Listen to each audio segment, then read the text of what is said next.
Hello everyone, अब हम लोग देखेंगे कि हमारे PSQL में फंक्शन किस तरीके से यूज़ कर सकता है। जैसे कि मैंने प्रोसीजर वाली वीडियो में बोला था कि प्रोसीजर जो है वो DML स्टेटमेंट्स पे एग्जीक्यूट करता है, मतलब हम डायरेक्ट हमारे डेटाबेस के अंदर जो टेबल्स हैं उसके साथ हम लोग डील कर सकते हैं, वेयर एज फंक्शंस के अंदर ये फैसिलिटी नहीं होती है। सो फंक्शन के अंदर हम लोग जब भी काम करते हैं तो फंक्शन के अंदर हमारे पास कभी भी इस चीज़ का एक्सेस नहीं होता है कि हम डायरेक्ट जो हमारा डेटाबेस के एलिमेंट्स हैं हम उनके साथ डील कर सकें। सो यहाँ पे हम लोग फंक्शन एक बनाएंगे जो कि बेसिक फंक्शन होगा, दो नंबर्स को ऐड करने का, जो हम लोगों ने पहले भी करा हुआ है। तो with the help of functions हम लोग उसको ऐड करेंगे, उसके लिए हम एक फंक्शन बनाएंगे। ठीक है, सो इसकी कमांड शुरू करते हैं। सबसे पहले लिखते हैं क्रिएट और रिप्लेस, यहाँ पे लिख देता हूँ मैं फंक्शन। ओके, एंड फंक्शन का नाम डाल देता हूँ मैं कि fun1। इसके अंदर मैं पैरामीटर्स डाल रहा हूँ, वेरिएबल्स डाल रहा हूँ, कैसा कह लो। यहाँ पे जो फर्स्ट पैरामीटर होगा मेरे पास ए होगा in the number format, next होगा बी होगा in the number format.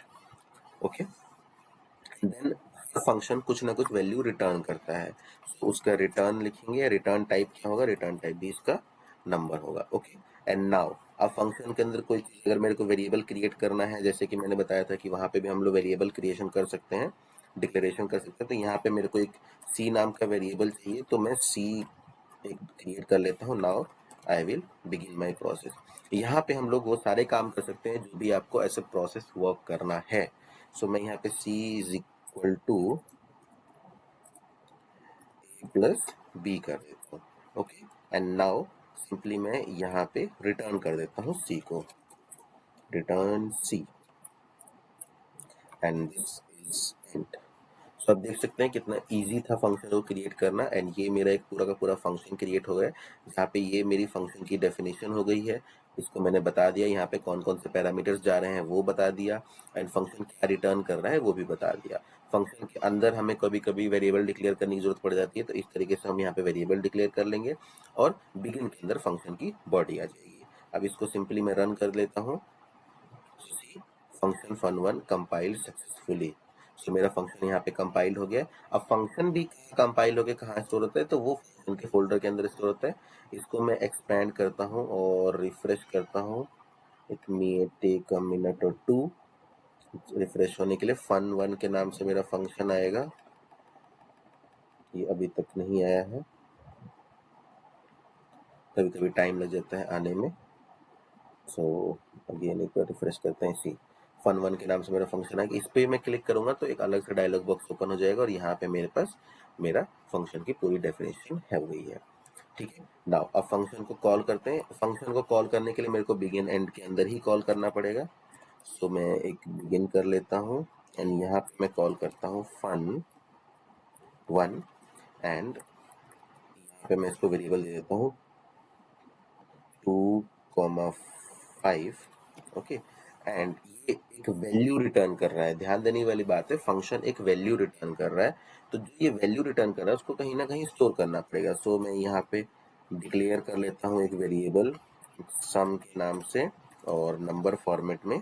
Okay, and जो भी मेरा फंक्शन रिटर्न करेगा वैल्यू, जो भी फंक्शन मेरी वैल्यू रिटर्न करेगा उसको मैं इसी सम के अंदर रख लूंगा। तो मैं लिख देता हूँ सम इज इक्वल टू जो भी फंक्शन ने रिटर्न किया वो आ गया। ये मैंने अपना बिगिन के अंदर लिख दिया है। अब हम नॉर्मल DBMS आउटपुट कर लेते हैं।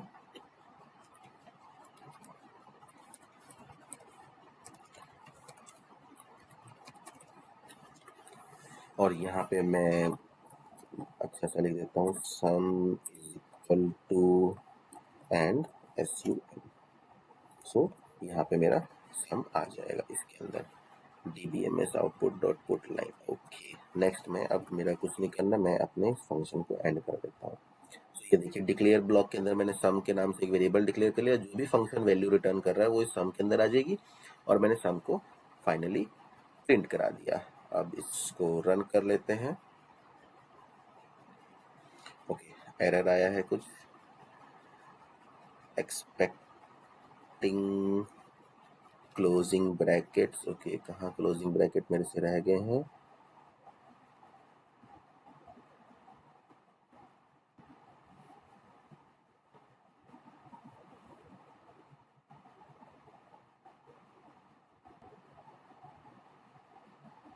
लाइन नंबर 5 कॉलम 3 कहाँ पे क्लोजिंग ब्रैकेट एक्सपेक्ट कर रहा हूँ।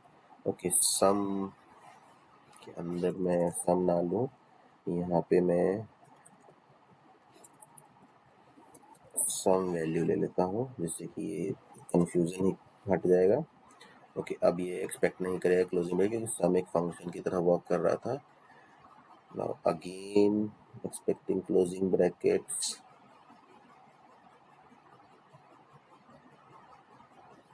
Okay sum is not declare, so यहाँ पे भी मैं VAL कर लेता हूँ। ठीक है, अब प्रॉब्लम नहीं आएगी। सो एरर्स भी हमने रिमूव कर दिए हैं सारे। अब मैं अपने को रन करता हूँ, yes my procedure successfully completed. Now मैं अगर DMS आउटपुट में देखूँ तो ये देखिए आपका सम यहाँ पे एज एन आउटपुट आ चुका है। ये थी हमारी फंक्शन की वर्किंग। अब फिर से मैं यहाँ पे एक्सप्लेन कर देता हूँ। फंक्शन को मैंने यहाँ पे क्रिएट किया है, क्रिएट कमांड का यूज करके ये पैरामीटर्स दिए हैं, इसका रिटर्न टाइप और ये फंक्शन की फंक्शनैलिटी। और नाउ यहाँ पे मैं फंक्शन को कॉल कर रहा हूँ और उससे मैं सम की वैल्यू प्रिंट कर रहा हूँ। ये कंप्लीट एक्सप्लेनेशन थी फंक्शंस की। एक डेमो था कि किस तरह से आप सिंटेक्स वगैरह को यूज कर सकते हैं। बाकी आपकी रिक्वायरमेंट के हिसाब से इसको आप यूज कर सकते हैं। सो इस वीडियो में इतना ही। Thanks for watching.